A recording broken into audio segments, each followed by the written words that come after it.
नमस्कार दोस्तों, कैसे हैं आप लोग। स्वागत है आपका अपने यूट्यूब चैनल मोटिवेशनल व्यूज पर। तो ये बताने के लिए कमेंट बॉक्स में हर हर महादेव जरूर लिखिए। दोस्तों, आज के इस वीडियो में हम जीवित पुत्रिका व्रत की कथा सुनेंगे। संतान की आयु लंबी होती है। किसी गांव में एक ब्राह्मण और ब्राह्मणी रहते थे। ब्राह्मण और ब्राह्मणी के 5 बेटियां थी। ब्राह्मण भिक्षा मांगकर अपने परिवार का पालन पोषण करता था। वह जब भी भिक्षा मांगता तो उसे 1.25 सेर ही अनाज मिलता था। उससे ज्यादा उसे कभी भी नहीं मिलता था और न उससे कम मिलता था। और सारा अनाज लेकर वो अपने घर आता तो उसकी बेटियां रोटियां बनाकर पेट भर खा लेती और आधी आधी रोटियां ब्राह्मण और ब्राह्मणी के लिए छोड़ दिया करती थी। एक दिन ब्राह्मण ब्राह्मणी से बोला, आज मैं जो अनाज लाऊंगा उसमें से आधा अनाज बेटियों को दे देना और बाकी आधा रख लेना। जब वो सो जाएगी तब हम दोनों रोटी बनाकर पेट भर खाएंगे। ब्राह्मण की यह बात उसकी छोटी बेटी ने सुन ली और जाकर अपनी बहनों को सारी बात बता दी। अगले दिन वह 5 आधे अनाज का भोजन खाने के बाद वह चारों सोने चली गई। किसी ने बेलन तो किसी ने चकला, किसी ने तावा तो किसी ने आटे की चलनी, तो कोई परात अपने साथ लेकर सो गई। ब्राह्मणी जब रसोई में बचे हुए अनाज का खाना बनाने गई तो देखी वहां खाना बनाने का कोई भी सामान नहीं था। वो बोली, आटा गूंदने की परात कहाँ है? तो बड़ी बेटी बोली, माँ मेरे पास है। ब्राह्मणी बोली, आटा छानने की चलनी कहाँ है? दूसरी बेटी बोली, माँ मेरे पास है। ब्राह्मणी फिर बोली, रोटी बनाने का चकला और बेलन कहाँ है? तो उसकी तीसरी और चौथी बेटी बोली, माँ मेरे पास है। ब्राह्मणी बोली, अरे तावा कहाँ है?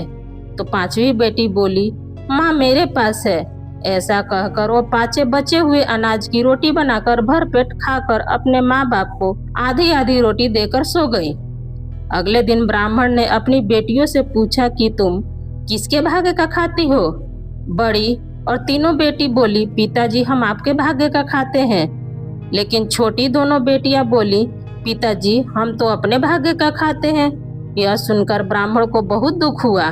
दिन रात जाकर मैं इनके लिए भिक्षा मांग कर लाता हूँ, तभी यह खाना खाती हैं। तो यह ऐसा कैसे कह सकती हैं? यह अपने भाग्य का खाती हैं। इस बात से ब्राह्मण नाराज हो गया। अगले दिन अपनी दोनों छोटी बेटियों से बोला, चलो मैं तुम्हें तुम्हारे मामा के यहाँ ले चलता हूँ। ब्राह्मण दोनों बेटियों को अपने साथ लेकर चल दिया। घने जंगल में पहुंचकर उन दोनों को एक आम के पेड़ के नीचे बैठाकर कहता है कि तुम यहाँ बैठो, मैं पानी लेकर आता हूँ। दोनों बेटियों को वहाँ बिठाकर ब्राह्मण अपने घर वापस आ जाता है। धीरे धीरे रात होने लगती है। वह दोनों डरने लगती हैं। तभी उस आम के पेड़ से 2 बंदर उतर कर आते हैं। बंदरों को देखकर वो दोनों डर जाती हैं। बंदर उनसे बोले, तुम दोनों इतनी रात को यहाँ क्या कर रही हो? वो बोली, हमारे पिताजी हमें यहाँ बैठा कर गए हैं, वो अभी आते ही होंगे। बंदर बोले, यहाँ पर रात को जंगली जानवर आते हैं तो वह तुम्हें खा भी सकते हैं और खा भी जाएंगे। चलो हमारे साथ सामने वाली गुफा में, वहाँ रात बिता लेना। दोनों बहनें बंदरों के साथ गुफा चली गई। अंदर जाकर वह देखती हैं कि गुफा के अंदर तो एक बहुत बड़ा महल है। चारों तरफ हीरे मोती जगमगा रहे हैं। यह देखकर वो दोनों बंदरों से पूछने लगी, आप कौन हैं? तब बंदरों ने उन्हें बताया कि हम दोनों राजकुमार हैं। एक साधु ने हमें श्राप दिया था जिसके कारण हम बंदर बन गए हैं। हमारा नगर इस जंगल के नीचे धरती में समा गया है। लड़कियों ने पूछा, तुम्हारा यह श्राप कैसे टूटेगा? तब उन्होंने बताया कि साधु ने कहा था, अगर तुम दोनों किसी ऐसी कन्या से विवाह कर लो जो 12 वर्ष की उम्र से जितिया का व्रत करती हो तो तुम्हारा यह श्राप टूट जाएगा और तुम्हें वापस अपना राजकुमार का शरीर मिल जाएगा। वह दोनों लड़कियां उन बंदरों से शादी करने को तैयार हो गई।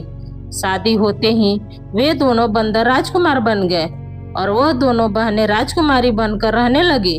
कुछ समय बाद जीवित पुत्रिका का व्रत आया। दोनों बहनों ने जितिया का व्रत किया। जितवाहन भगवान के आशीर्वाद से जंगल की जगह उनका महल वापस आ गया। यह देखकर राजकुमार बहुत खुश हुए और वह समझ गए कि जितवाहन भगवान की कृपा से हमारा राजपाट धन वापस आ गया।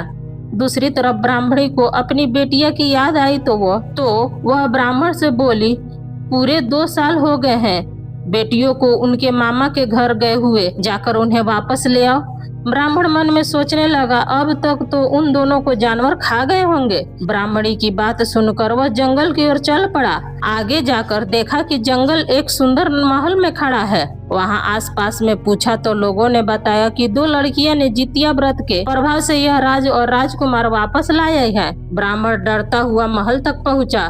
ब्राह्मण को देखते ही दोनों बेटियां दौड़ गई, उसके पास आई और अपने पिता को खूब आदर सत्कार किया।